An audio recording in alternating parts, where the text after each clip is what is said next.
Hello అందరికీ. ఈరోజైతే నేను వేడి వేడి ఉప్మా తయారు చేద్దామనుకుంటున్నాను. మనం బొంబాయి రవ్వతో రెగ్యులర్గా ఉంటుంది కదా, అందుకే నేను బీప్ రవ్వతో అయితే ఈరోజు ఉప్మా ఎలా చేయాలో మీకు చూపిస్తున్నాను. పొడి పొడిలాడుతూ ఉప్మా ఎంత బాగా రెడీ చేస్తానో చూడండి.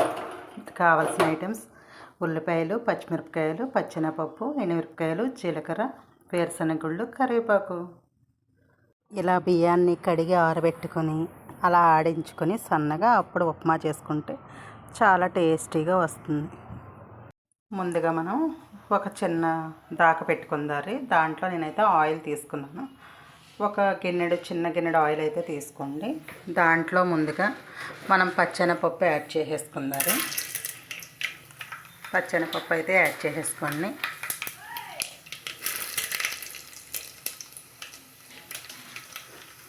ఇక బాగా వేగాక పచ్చెనపప్పు కొంచెం ఎక్కువ వేసుకోండి, చాలా టేస్టీగా ఉంటుంది.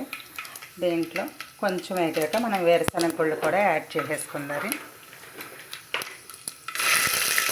వేరుశనగ గుళ్ళు కూడా యాడ్ చేసేసుకోండి.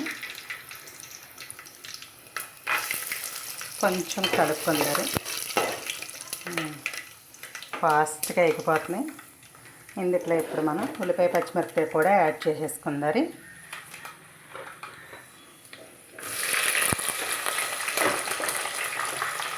చాలామందికి ఉప్మా అంటే ఇష్టం ఉండదు కదా, అలాంటి వాళ్ళు కూడా చాలా ఇష్టంగా అయితే తింటారు. కానీ ఇందులో మనం పచ్చిమిరపకాయలు కొంచెం ఎక్కువ వేసుకుంటే కొంచెం ఘాటుగా బాగుంటుంది. చూడండి, ఇలా కొంచెం వేగనిద్దారి. ఇప్పుడు మనం జీలకర్ర కూడా యాడ్ చేసేసుకుందాం. జీలకర్ర ఫ్లేవర్ అయితే టేస్టీగా మనకి పంటి కింద తగులుతూ ఉంటుంది. అందుకోసమనే జీలకర్ర కూడా యాడ్ చేసుకున్నాను. బాగా వేగుతున్నాయి కదా, ఇప్పుడు మనం కరివేపాకు, ఎండుమిరపకాయలు కూడా యాడ్ చేసేసుకుందాం.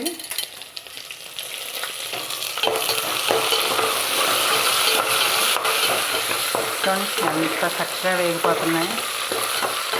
పోపులు బాగా వేగాక నేనైతే ఒక గ్లాసున్నర రవ్వ అయితే తీసుకున్నానండి. మనం గ్లాసున్నర రవ్వకి గ్లాసున్నర వాటరే పోసుకోవాలి. అప్పుడు మన ఉప్మా పొడి పొడిలాడుతూ వస్తుంది. కొంచెం ఎక్కువ పోస్తే అది ముద్ద కింద అయిపోతూ ఉంటుంది.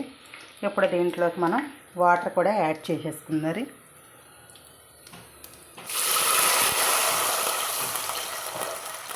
వాటర్ కూడా యాడ్ చేసేసుకున్నాను. ఇప్పుడు దాంట్లో మనం కొంచెం ఉప్పు కూడా యాడ్ చేసేసుకుందాం. ఎంతమందికి బీప్ రవ్వతో ఇష్టం?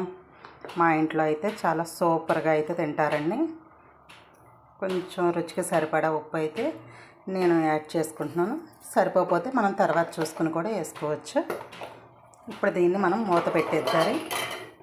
చూడండి ఎంత బాగా అయితే మరిగిపోతుంది.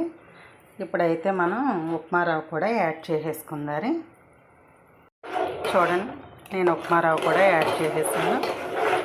ఇప్పుడు బాగా కలుపుకుందాం.